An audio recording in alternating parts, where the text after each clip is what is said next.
தாயக உறவாளர்களுக்கு வணக்கம்.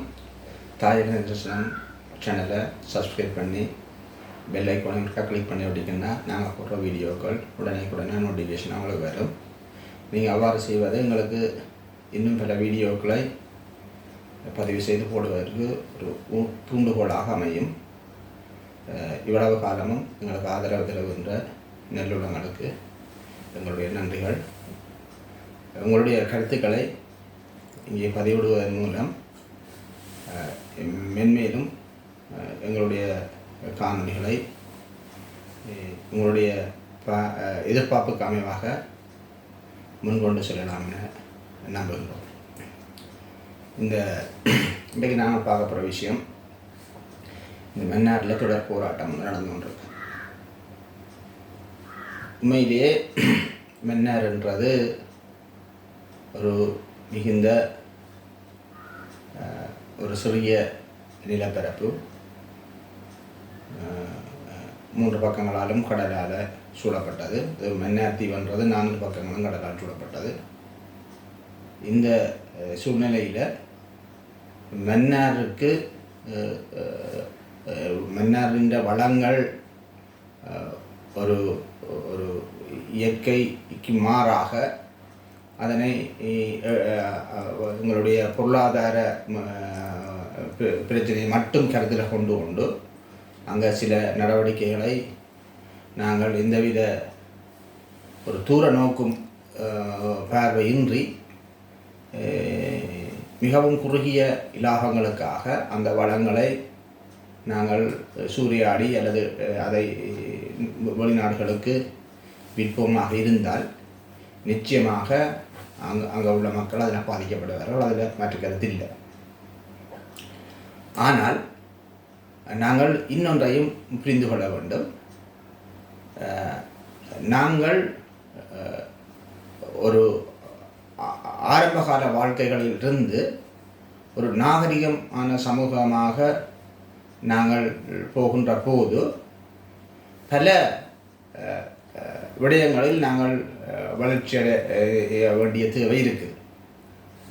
அந்த வளர்ச்சி என்றது நாங்கள் இயற்கையோடு முரண்பட்டுத்தான் அந்த வளர்ச்சியை நாங்கள் அடைகின்றோம்.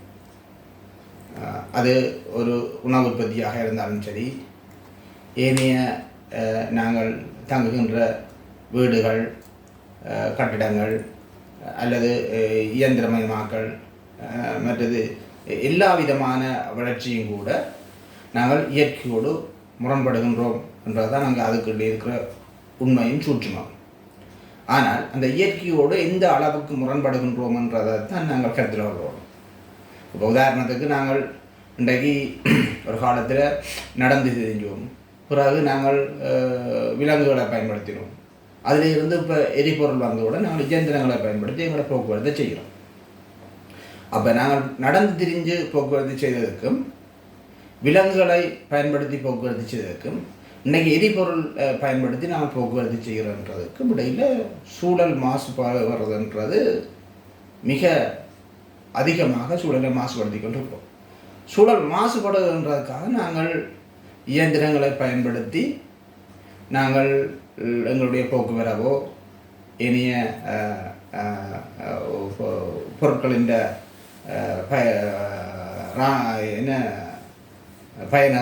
பொருட்களின் ஏற்றுமதி இறக்குமதியோ நாங்கள் செய்யாமல் இருக்கிறார். அப்படி செய்யாமல் இருக்கிறோன்னா நாங்கள் ஒரு ஆதிகால சமூகத்திலான் இருக்கோம். அந்த நிலையிலிருந்து நாங்கள் ஒரு மாறுபட்ட நாகரிகமான சமுதாயத்துக்குள்ள நாங்கள் உட்பிரவேசிக்கின்ற போது நாங்கள் இயற்கையோடு மிக மோசமாக முரண்பட்டு கொண்டு தான் இருக்கின்றோம். அப்போ அந்த முரண்பாடுன்றது இல்லாமல் நாங்கள் ஒரு நாகரிக சமூகத்தை கட்டி எழுப்பிடாது, அதில் எந்தவித சாத்தியப்பாடுமே இல்லை. ஆனாலும் அந்த இயற்கையோடு முரண்படுகின்ற அளவு எவ்வளவுக்கு குறைக்க இயலுமோ அதை குறைத்துத்தான் இன்றைக்கு நாங்கள் அந்த நாகரிக சமூகத்தை கட்டி எழுப்புறதுக்கான கவனங்களை பயன்படுத்தி கொண்டு இருக்கின்றோம். அந்த நாகரிக மனசவத்தை கட்டியெடுப்பதற்கான வழிகளை நாங்கள் தேடிக்கொண்டு இருக்கின்றோம். இப்போ அதுதான் இப்போ எரிபொருள் என்று சொன்னால் டீசல் எரிபொருள் கரியமிலவாய கூட வெளியிடும், பெட்ரோல் அதை விட குறைய வெளியிடும். பெட்ரோல்லையும் இனி இப்போ பேட்டரியையும் பயன்படுத்தி பெட்ரோலையும் பயன்படுத்தி பாவிக்கிற வாகனங்களும் இருக்குது, தனியாக பேட்டரியில் பயன்படுற வாகனங்களும் இருக்குது. எது பேட்டரி கூட நாங்கள் ஏதோ ஒரு வகையில் இயற்கையோட முரண்படுவோம். ஏன்னா பேட்டரியை சார்ஜ் செய்கிறதுக்கு எங்களுக்கு அப்புறம் திருப்பி கரண்ட் வேணும். இனி அந்த பேட்டரியை செய்கிறதுக்கு நாங்கள் இயற்கை வளங்களை அழித்து தான் நாங்கள் அந்த பேட்டரியை உற்பத்தி செய்வோம். ஆகவே இயற்கையோடு முரண்படாமல் நாங்கள் ஒரு நாகரிக சமூகத்தை கட்டி எழுப்பி இல்லாது. அப்போ இப்போ இலங்கை என்ற நாட்டை எடுத்துக்கொண்டால் இந்த நாட்டில் வாழ்கிறவர்களுக்கு எல்லாருக்கும் மின்சாரம் தேவை. அப்போ இந்த மின்சாரத்தை இந்த வகையில் நாங்கள் உற்பத்தி செய்கிறோம்னு சொன்னால் ஒன்று நீர்வீழ்ச்சிகளில் இருந்து நாங்கள் மின்சாரத்தை பெற்றுக்கொள்கிறோம். அந்த நீர்வீழ்ச்சியினால் பெறப்படுற மின்சாரம் எங்களுடைய எல்லா காலங்கள்லையும் இருக்குது. அதாவது மழை காலங்களில் நீர்வீழ்ச்சி அதிகமாக இருக்கிற காலங்களில் அந்த நீரை நம்பி நாங்கள் மின்சாரத்தை உற்பத்தி செய்கிறோம். அந்த மின்சாரம் எங்களோட நாட்டுக்கு போதிய அளவாக இருக்காது. அப்போ அடுத்தது எரிபொருளை பயன்படுத்தி செய்யலாம். அப்போ எரிபொருளை பயன்படுத்தி செய்கிற மின்சாரம்ன்றதும் அது செலவு கூடவாக இருக்கும். மற்றது இந்த கரியமில வாயுன்றது அளவுக்கு அதிகமாக வெளியிடும். அந்த கரியமில வாயு வெளியிடுறதால சூழல் வெப்பமாகிற பக்கங்கள் கூட இருக்கும். அடுத்தது அணுவை பயன்படுத்தி செய்கிறாரு. அப்போ அணுவை பயன்படுத்தி செய்கிறதும் அது அணுவை பயன்படுத்தினாலும் கூட அந்த அணு பயன்படுத்துறதுக்கான கட்டுப்பாடுகள், வரையறைகள், அதுக்கான செலவுகள் எல்லாம் ஆரம்ப கட்டங்களில் மிக கூடவாக இருக்கும். அனல் மின் நிலையம் என்று சொன்னால் அங்கேயும் நிலக்கரிய நாங்கள் போட்டு அந்த அனல் மின் நிலையத்தை நாங்கள் இதன்றோம்னு சொன்னால் நிலக்கரி என்றதும் நாங்கள் வெளிநாட்டிலேருந்து நாங்கள் கொள்வனவு செய்யணும். அந்த நிலக்கரியால் அனல் நிலையத்தை நாங்கள் இயக்குகின்ற போதும் கூட அதிலிருந்து வர்ற சூழல் மாசுக்கு இந்த சாம்பல் டஸ்ட்டுகள் வரும், கரியமில வாயும் அதில் வரும். அதால் அந்த இடத்துல சூழல் உள்ள வாழ்கிற மக்களுக்கு வாழக்கூடிய சூழல், அந்த மனித வாழ்க்கைக்குரிய அந்த சூழலை நாங்கள் அவைன்ற சமநிலையை குழப்பறோம். அவே நாங்கள் மின்சாரம் இல்லாமல் நாங்கள் இந்த காலத்தில் வாழையலாம். ஒரு நாளைக்கு மின்சாரம் இல்லாமல் நாங்கள் வீட்டில் இருக்குமென்று சொன்னால் இருப்போம்னு தான் நாங்கள் இவ்வளவு கஷ்டப்படுவோம்ன்றது உங்களுக்கு தெரியும். இப்போ கரண்ட் வரும் என்று பார்த்து கொண்டிருப்போம். ஆனால் நாங்கள் சூழலின் பாதுகாப்பை நாங்கள் கருத்தில் கொள்ள தான் வேணும். அப்போ முடிஞ்ச அளவு நாங்கள் இந்த சூழல் மாசை குறைச்சி எந்த வகையில் மின்சாரத்தை உற்பத்தி செய்ய முடியுமோ அந்த வகையில் உற்பத்தி செய்கிறதுக்கான வழிவகைகளை நாங்கள் தேடிக்கொண்டிருக்கிறோம். இப்போ நெடுஞ்சாலைகளில் வாகனங்கள் ஒரு குறிப்பிட்ட வேகத்து ஒரு 100 கிலோமீட்டர் வேகத்துக்கு மேலே தான் அதில் ஓடணும்னு சொன்னால் அந்த நெடுஞ்சாலைகளின் இருமரங்களையும் இந்த காற்றாடிகளை பொருத்தி அந்த வாகனம் தொடர்ச்சியாக வேகமாக ஓடிக்கொண்டிருக்கிற இடங்களில் அந்த வேகத்துக்கு ஏற்ற மாதிரி அந்த அந்த காற்றாடிகளை சுத்த வச்சு அதிலேருந்து மின்சாரம் பெறுற முறையும் ஒன்று இருக்குது. கடற்கரைகளில் காற்றாடிகளை சுற்ற வச்சு மின்சாரம் பெறுகின்ற முறை ஒன்று இருக்குது. எந்த வழியை நீங்கள் எடுத்தீங்கன்றாலும் அதில் ஒரு குறிப்பிட்ட அளவு அந்த இயற்கையோடு முரண்பட்டு அந்த ஒரு சூழல் மாசுன்றது அல்லது சூழல் மாசு இல்லாட்டியும் அந்த இயற்கை சமநிலையை குலைக்கின்ற பக்கம்ன்றது நிச்சயமாக இருக்குது. இப்போ ஏற்கனவே மன்னாரில் 36 காற்றாடிகள் பொருத்தி அங்கே மின்சாரத்தை உற்பத்தி கொண்டிருக்கிறார்கள். மன்னாரை பொறுத்தவரை ஒரு கடற்கரை கூடிய பிரதேசம். அப்போ அங்கே அந்த காற்றாடிகளை பொருத்தி அதிலேருந்து மின்சாரம் உற்பத்தி செய்கிற போது ஆரம்பகட்ட செலவு தான் இருக்குமே ஒழிய அதற்கு பிறகு ஒரு பராமரிப்பு செலவு இருக்குமே ஒழிய மற்றபடி மின்சாரத்தை நாங்கள் மிகவும் குறைந்த செலவில் எந்தவித பெரிய அளவு செலவும் இல்லாமல் எரிபொருளோ அந்த அப்படியான செலவுகள் இல்லாமல் அந்த மின்சாரத்தை உற்பத்தி செய்யலாம். ஆனால் அதில் ஒரு குறிப்பிட்ட அளவு அந்த மின்சாரத்தை உற்பத்தி செய்கின்ற போது அந்த இயற்கை சமநிலையோடு நாங்கள் ஒரு குறிப்பிட்ட அளவு முரண்படுகின்ற ஒரு தன்மை இருக்குது. உதாரணத்துக்கு சொல்லப்போனால் அந்த காற்றாடி சுற்றுகின்ற போது ஒரு சத்தம் பெறும். அந்த சத்தத்தால் பறவைகள் அந்த பிரதேசத்தில் உள்ள விலங்குகள் பறவைகள் உயிரினங்களுக்கு ஏற்ற ஒரு தொந்தரவு ஒன்று இருக்கும். சில வேளை அது பல மைல்களுக்கு அந்த காற்றாடிகளை நாங்கள் தொடர்ச்சி அமைக்கின்ற போது அந்த பறவைகளின் பாதைகள் தடை செய்யப்படும். ஏன்னா அந்த இயற்கைக்கு மாறாக அங்கே ஒரு விசிறிகள் சுற்றி காற்றாடிகள் சுற்றி சத்தம் அதிகமாகவும் அந்த காற்றின் போக்கு மாறுகின்ற போதும் ஏற்கனவே அந்த பாதையால் தொடர்ச்சியாக பயணம் செய்கிற பறவைகள் பயணம் செய்யாமல் தங்களுடைய பாதைகளை மாற்றி பயணிக்க வேண்டிய தேவை இருக்குது. ஆனால் அதற்காக அங்கே பறவைகள் வராதுன்னு நாங்கள் சொல்கிற அளவுக்கு எங்களுக்கு சொல்ல அவ்வளோ அதுக்கு தெரியதில்லை. ஏன்னு சொன்னால் இப்போ நாங்கள் எங்களோட வீட்டை போகிற எங்களுக்கு நாங்கள் ஒரு பாதையை பாவிச்சு நாங்கள் எங்களோட வேலைக்கு போகிறோம், வீட்டை வர்றோம். ஆனால் இந்த பாதையில் ஒரு தடையை ஏற்படுத்தி அல்லது ஒரு குறிப்பிட்ட காலம் அந்த ரோட்டை பிளாக் பண்ணி வச்சுருந்தோம். நாங்கள் இன்னொரு பாதையால் நாங்கள் கொஞ்சம் தூரம் போயாவது நாங்களோட வீட்டை சென்றடைகிறக்கான ஒரு வழியை நாங்கள் தேடுவோம். இதே மாதிரி உயிரினங்களும் நிச்சயமாக அந்த வழியை செய்யும், அந்த அதை தேடும். இப்போ மன்னார் தீவு அந்த கண்டல் தாவரங்களுக்கு ஏற்ற மாதிரி அங்கே பறவைகள் வருதுன்னு சொன்னால் வர்ற பாதையில் இந்த காற்றாடிகள் அமைக்கப்பட்டு அங்கே ஒரு தடை அமைக்கப்பட்டால் இனிமேல் அந்த எங்கள் மன்னாரில் உள்ள அந்த கண்டலில் எங்களுக்கு பறவைகள் வராதுன்னு நாங்கள் முடிவாக சொல்ல முடியாது. அதை இன்னொரு பாதையை தேடி தனக்கான ஒரு வசதியான பாதையை கண்டுபிடிச்சு அங்கே வந்து போகும். அது நிச்சயம். அவை இப்போ எங்களுக்கு இந்த நாகரிக உலகத்தில் மின்சாரம் இல்லாமல் நாங்கள் வாழாது. அவை மின்சாரத்தை இப்போ மின்சாரம் பாருங்க, கட்டணம் உயர்ந்து கொண்டு போய்க்கோ அதுவும் எங்களுக்கு ஒரு பிரச்சனையாக இருக்குது. எரிபொருளில் ஏனைய வழிகளுக்கு கூட மின்சாரத்தை அமைக்கின்ற போது, மின்சாரத்தை உற்பத்தி செய்கின்ற போது அதற்கான கட்டணம், மாதாந்த கட்டணம்ன்றது எங்களால் கட்ட முடியாத அளவுக்கு போய்கொண்டிருக்கும்.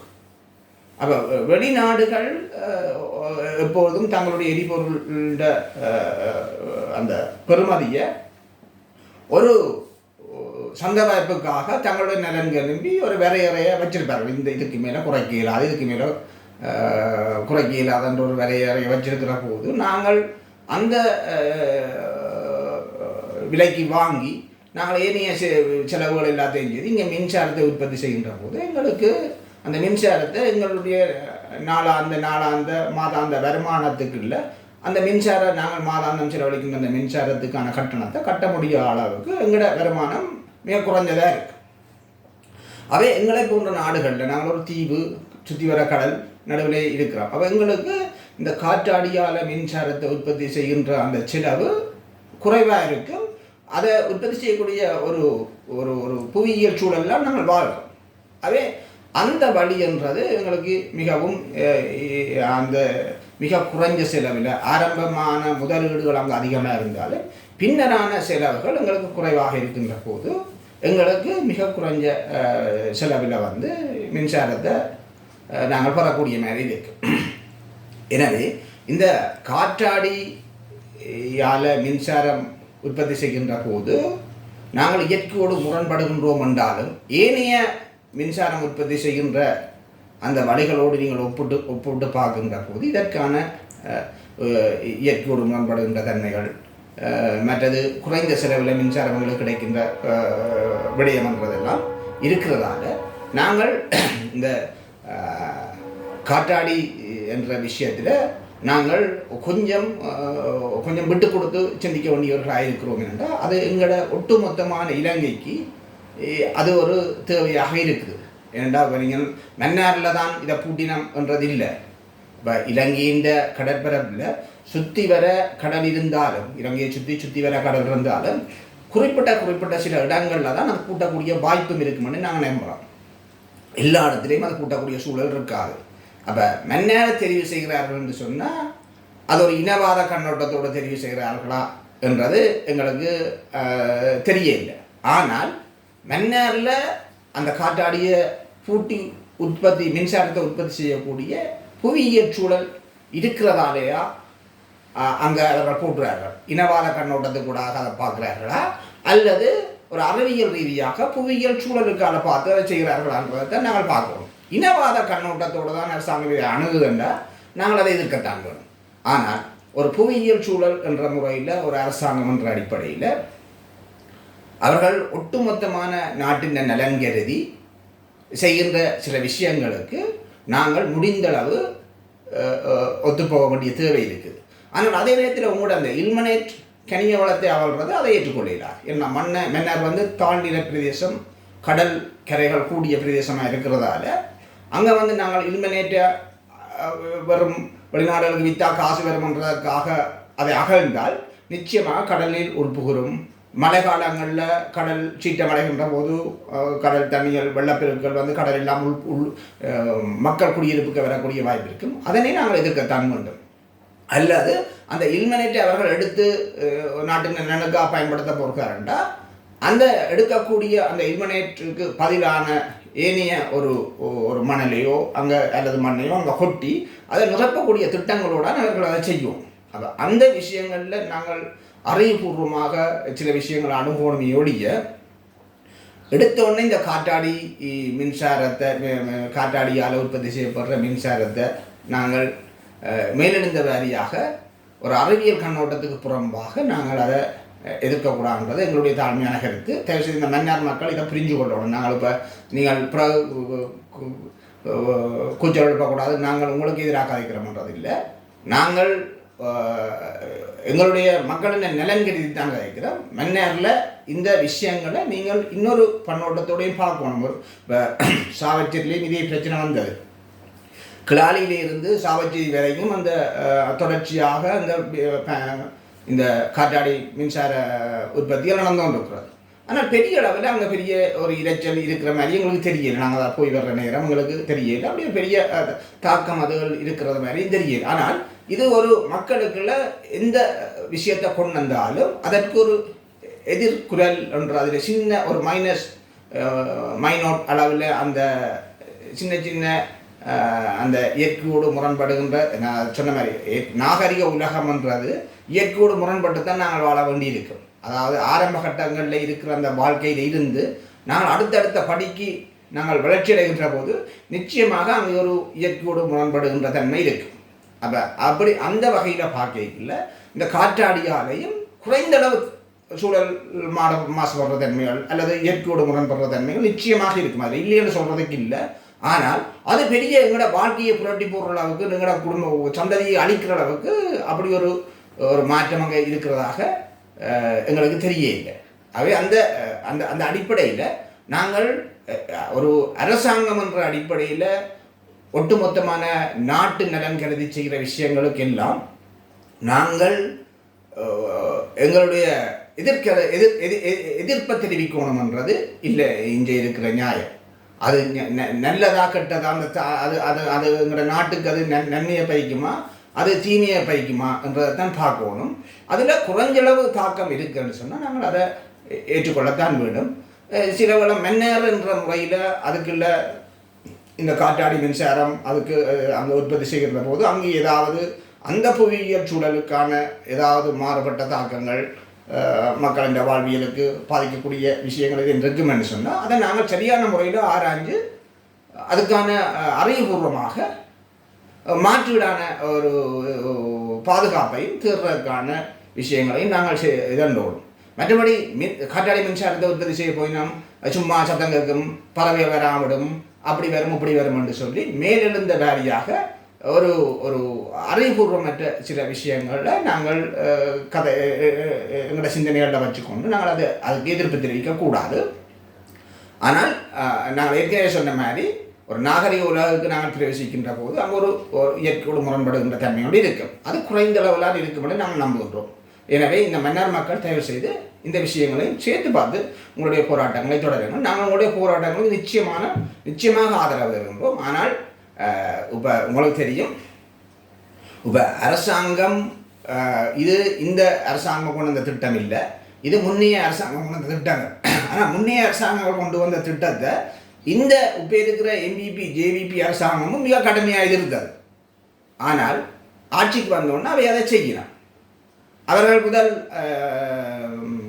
IMF அதாவது இன்டர்நேஷனல் இந்த IMFன்றது சர்வதேச நிதி நிறுவனம் கொண்டு வந்த திட்டங்களை கடுமையாக எதிர்த்தார்கள். ஆனால் இப்போது அந்த IMF திட்டங்களுக்கு நின்று தான் இவர்களும் பயணிக்கிறார்.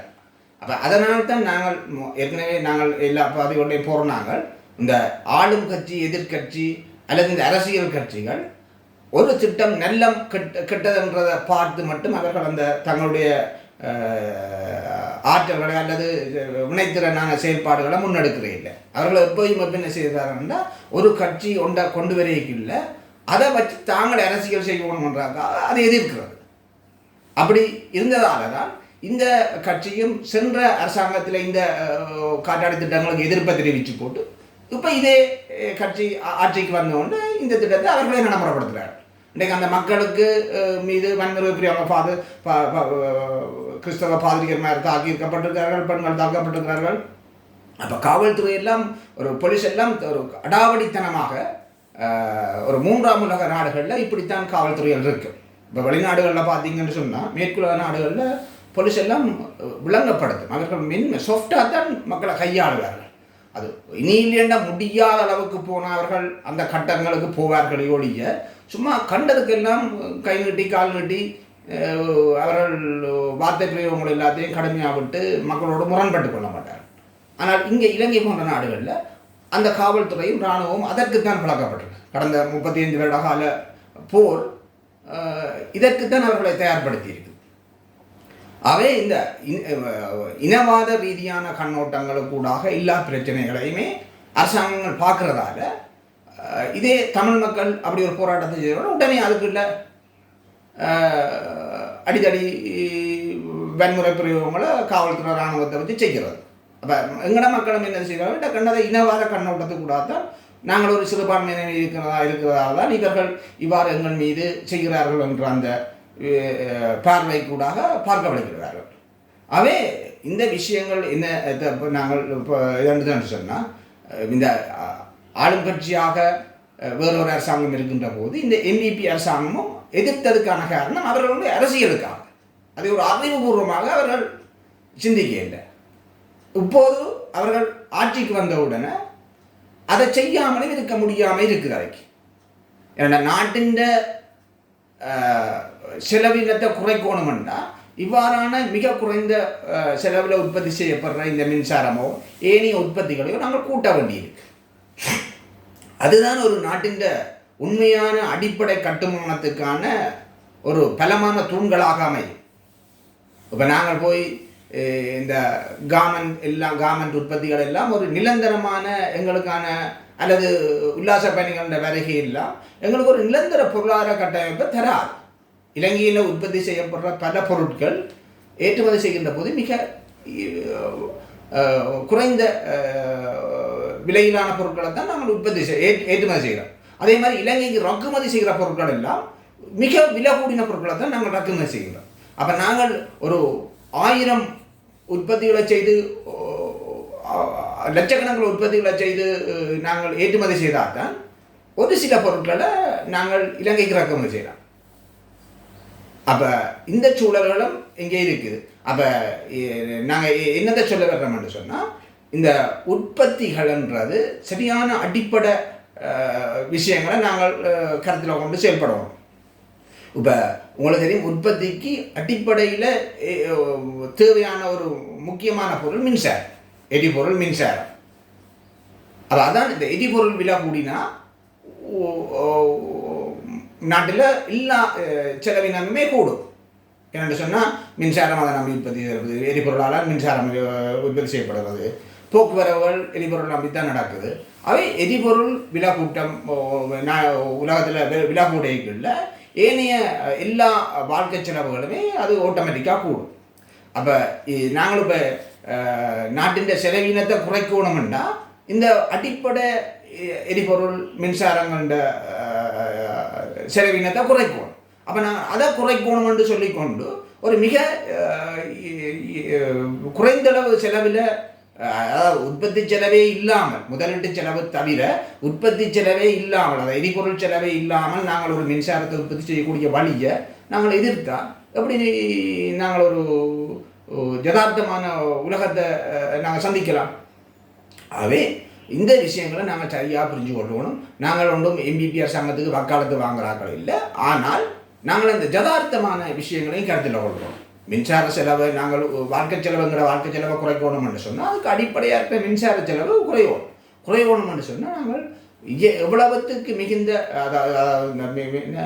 சூரிய கலங்கள் மூலம் மின்சாரத்தை உற்பத்தி செய்கிற விஷயங்கள், அதே நேரத்தில் இவ்வாறான காற்றாடிகள் மூலம் கடற்கரைகளில் காற்றாடிகளை பொருத்தி அதன் மூலம் மின்சாரத்தை உற்பத்தி செய்கிற விஷயங்கள், நீர் அதாவது நீர்வீழ்ச்சிகளிலிருந்து மின்சாரத்தை உற்பத்தி செய்கிற விஷயங்கள் நாங்கள் கூடுதலான கவனம் செலுத்துகிறோம்.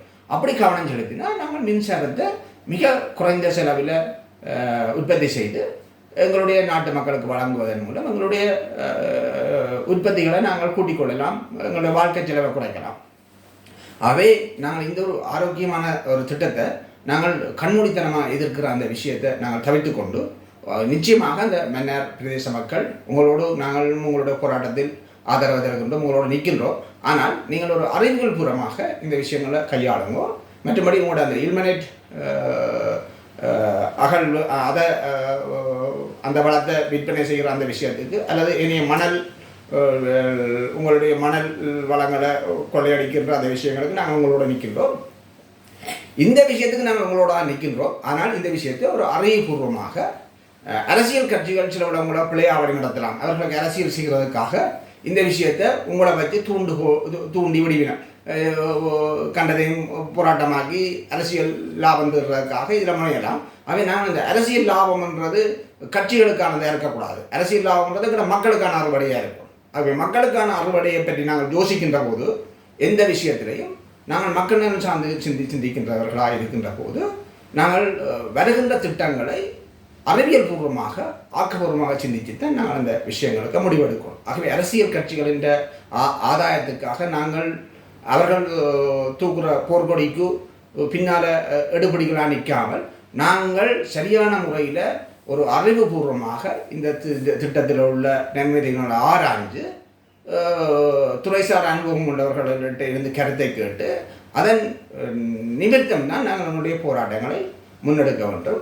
எனவே இந்த திட்டம் தொடர்பாக உங்களுடைய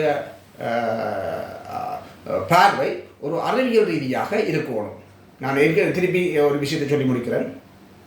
ஏற்கனவே சொன்ன மாதிரி நாங்கள் நாகரிக உலகத்துக்குள் செல்கின்றோம் என்று சொன்னால் நாங்கள் இயற்கையோடு முரண்பட்டுத்தான் நாங்கள் ஒரு படியாக நாங்கள் ஏறிக்கொண்டிருக்கின்றோம். ஆகவே இப்போ உங்களோட இந்த காற்றாடி திட்டத்துக்கையும் இயற்கையோடு நாங்கள் முரண்பட்டுத்தான் போகின்றோம் என்பதில் இந்த மாற்று கருத்தும் எங்களுக்கு இல்லை. ஆனால் அது அளவில் மிக குறைந்ததாகத்தான் இருக்கு. அதால் நாங்களுக்கு பெரிய அளவு எங்களுடைய எதிர்கால சந்ததிகள் அழிஞ்சு போகிற அளவுக்கோ அல்லது இயற்கை சமநிலை குறைந்து போகிற அளவுக்கோ அந்த பாதிப்புகள் தொடர்ச்சியாக இருக்காது. ஒரு சின்ன ஒரு வித்தியாசம். இப்போ நாங்கள் உதாரணத்துக்கு நாங்களும் எங்களோட வீட்டில் பூட்டி ஒரு காற்றாடியை போட்டு கரண்ட் எடுக்கலாம்னு சொன்னால் நாங்களும் ஒரு எங்களோட வீட்டுக்கு ஏற்ற மாதிரி ஒரு மின்சாரத்தை உற்பத்தி செய்யக்கூடிய மாதிரி ஒரு காற்றாடியை அதில் எழுப்பி நாங்கள் ஒரு மின்சாரத்தை உற்பத்தி செய்கிறதுல நாங்கள் ஈடுபாடு காட்டுவோம் என்னென்னு சொன்னால் நாங்கள் ஒரு செலவை அதில் செய்து விட்டோம்னா ஒரு 10 லட்சமோ 5 லட்சத்துக்கு செலவழித்து அதில் ஒரு காற்றாடியை உற்பத்தி செய்து ஒரு டைனமோ பொருத்தி நாங்கள் அதில் காற்றாடியை சுற்ற விட்டு மின்சாரத்தை பெறக்கூடிய வழி இருந்தால் நாங்கள் ஒரு 10 லட்சத்து செலவழிச்சுட்டு எங்களை லைஃப் டைம் ஃபுல்லாக எங்களுக்கு கரண்ட் ஃப்ரீயாக வரும். ஆகவே அப்போ இந்த விஷயத்தை தான் நாங்கள் கருத்தில் விடணும். நாங்கள் அதில் ஈடுபாடு காட்டுவோம் தானே. அப்படியான ஒரு திட்டம் எங்கள்கிட்ட இருக்குது. அந்த முதலிடம் ஒரு 10 லட்சம் ரூபா செலவழிக்கக்கூடிய வெள்ளமையும் எங்கள்கிட்ட இருந்தால் நிச்சயமாக நாங்கள் அந்த எங்களோட வீட்டிலையும் அப்படி ஒரு காற்றாடியை சுத்த விட்டு மின்சாரம் எடுக்கிறதுல நாங்கள் கவனம் செலுத்துவோம். அவை அது சில பக்கத்து வீட்டுக்காரனுக்கு பிரச்சனையாக இருக்கும். அந்த ஃபேன் சுற்றுற சத்தம் பக்கத்து வீட்டுக்காரனுக்கு ஒரு பிரச்சனையாக இருக்கும். இல்லைன்னா பக்கத்து வீட்டுக்காரன் சொல்லுவான் இந்த ஃபேன் கரண்ட் இந்த வீட்டுக்கு மேலே விழுந்தால் பிரச்சனையாக இருக்குமென்று சொல்லி அவன் கூக்குரல் எழுப்புவான். ஆகவே அந்த அவன் கூக்குரல் எழுப்புறான்றதுக்காக நாங்கள் செய்யாமல் இருக்கிறார். உண்ட வீட்டுக்கு மேலே கரண்ட் விழாடாப்பா நான் அதை அந்த விஷயத்துலேயும் கவனம் எடுத்து நான் அதில் செய்கிறேன்னு சொன்னால் நான் சாதாரணமாக இன்னும் ஒரு 2 லட்சம் ரூபா கூட செலவழித்து நான் அந்த காற்றாடியை இன்னும் கொஞ்சம் பலமாக மற்றவற்ற வீட்டுக்கு மேலே விழாத அளவுக்கு நான் பலமாக செய்து விட்டேன்னு சொன்னால் என்னுடைய வீட்டுக்கு லைஃப் டைம் ஃபுல்லாக எனக்கு மின்சாரம் ஃப்ரீயாக இருக்குது. அப்போ எனக்கு மாதம் இந்த சிபிக்கு கட்டுற அந்த எலக்ட்ரிக் பேமெண்ட் நான் கட்டாமல் விட்டுட்டு நான் வாழ்க்கை பூரா இந்த மின்சாரத்தை நான் ஃப்ரீயாக பயன்படுத்தி கொண்டு வரலாம். தேவையான அளவு பயன்படுத்துகிறோம். இப்போ நாங்கள் பயந்து பயன்படுத்துகிறோம். என்ன ஃபேனை போடாத, ஃப்ரிட்ஜை போடாத, அதை போடாது இதை போடாது வீட்டை மாறி கத்துற அந்த பக்கங்கள் இல்லாமல் நாங்கள் இதே போல் எங்களுக்கு தேவையான மின்சாரம் எல்லாம் ஃப்ரீயாக கிடைக்கணும்னா நாங்கள் எல்லாத்தையுமே இதெல்லாம் திரும்பி ஒரு ஏசியையும் பூட்டி கூட நாங்கள் பாவிக்கிறோம். ஆகவே இந்த விஷயங்களை தான் நாங்கள் கருத்தில் கொண்டு திட்டங்களை நல்லது நாட்டின் நலனுக்காக மக்களின் நலனுக்காக செய்யப்படுற திட்டங்களை நாங்கள் ஒரு அறிவுபூர்வமாக நிச்சயமாக கையாள வேண்டும் என்றதுதான் எங்களுடைய அன்பானதும் மிகவும் தாழ்மையானதுமான வேண்டுகோள். எனவே மன்னார் பிரதேச மக்கள் இந்த இந்த இந்த இந்த விடயத்தில் ஒரு அறிவியல் பூர்வமாக விடயங்களை பாருங்கள். மேற்கொண்டு எங்களுக்கு இதுக்குள்ளே என்ன தாக்கம் இருக்குன்றது எங்களுக்கு தெரியலை. ஆனால் இருந்தாலும் நாங்கள் எங்களோட பார்வையில் அது ஒரு பெரிய தாக்கமாக தெரியலை. அதைத்தான் நாங்கள் சொல்கின்றோம். அப்படி நீங்கள் உங்களுக்கு ஆனால் அந்த தாக்கம் இருக்குன்றதுன்னு சொன்னால் நீங்கள் ஒரு சாதாரண மக்களின் கதை எல்லாத்தையும் கேட்டு நீங்கள் முடிவுகள் எடுக்காமல் இந்த விடயங்கள் வெளிநாடுகளிலையும் பலமாக கையாளப்படுது. அதை தான் நாங்கள் சொல்கிறோம். இப்போ இந்தியாவில் மட்டுமில்லை, பெரிய வளர்ச்சியடைந்த நாடுகளில் கூட இந்த விஷயங்கள் கையாளப்படுது. அப்போ நீங்கள் யோசிச்சு பாருங்க, இப்போ மேற்குலகம் மூன்றாம் உலக நாடுகள் இங்கே எங்களோட ஆசிய நாடுகள் என்பதை விட்டுட்டு மேற்குலகங்கள் எல்லாம் இதை கையாளப்படுதுன்னு சொன்னால் அவர்கள் நிச்சயமாக இந்த விஷயங்கள் எல்லாம் இயற்கையோடு முரண்படாத பக்கங்கள், மக்களின் வாழ்க்கைக்கு தொந்தரவு கொடுக்கின்ற விஷயங்கள் எல்லாத்தையும் கருத்தில் கொண்டு தான் அவர்கள் திட்டத்தை தங்களோட நாட்டுக்கு அனுமதிப்பார்கள். அவே அந்த விஷயங்கள் அங்கே ஏற்றுக்கொள்ளப்படுதுன்னு சொன்னால் அங்கே இயற்கையோடு பெரிய அளவு முரண்படவில்லை, அந்த மக்களின் வாழ்க்கைக்கு ஒரு தொந்தரவோ அல்லது அந்த இடையூறாகவோ இருக்காதுன்றதை கருத்தில் கொண்டு தான் அவர்கள் அதனை தங்களோட நாட்டுக்குள்ளே அனுமதிக்கிறார்கள். அவை அந்த மேற்குலகங்களில் அனுமதிக்கப்படுற திட்டங்களை நாங்கள் ஒரு இலங்கை நாட்டில் இருந்து கொண்டு எதிர்க்கிறோம்னு சொன்னால் அது எவ்வளவுத்துக்கு ஆரோக்கியமானதுன்றதையும் நாங்கள் பார்க்கணும். இது எங்களை பொறுத்தவரையில் சில அரசியல் கட்சிகள் இதற்கு பிழையான வியாக்கியானங்களை தந்து எங்களை பிழையாக வழிநடத்த முற்படும். தங்களுடைய அரசியல் நலன்களுக்காக எங்களை பலிக்கடாக்கள முற்படுவார்கள். அவை இந்த விஷயம் தொடர்பாக நாங்கள் மீண்டும் சொல்கிறோம், எங்களுடைய பார்வையில் இது பெரிய தாக்கம் உள்ளதாக தெரியவில்லை. மேலும் நீங்கள் இது தொடர்பான அறிஞர்கள், புத்திஜீவிகளிடம் இந்த கருத்தை கேட்டு மேற்கொண்டு உங்களுடைய இந்த காற்றாடிக்கு எதிரான உங்களுடைய போராட்டத்தை தொடர்வது நல்ல. மற்றபடி இல்மனைட் தொடர்பான விஷயங்களையும் உங்களோட வளர்ச்சுரண்டல்கள் தொடர்பான விடயங்களையும் நாங்கள் உங்களோடு மிகவும் அந்யோன்யமாக உங்களுக்கு ஆதரவாக நிற்கின்றோம். நன்றி. மக்களுடன் போராடிகள், மக்களுக்காக போராடிகள்.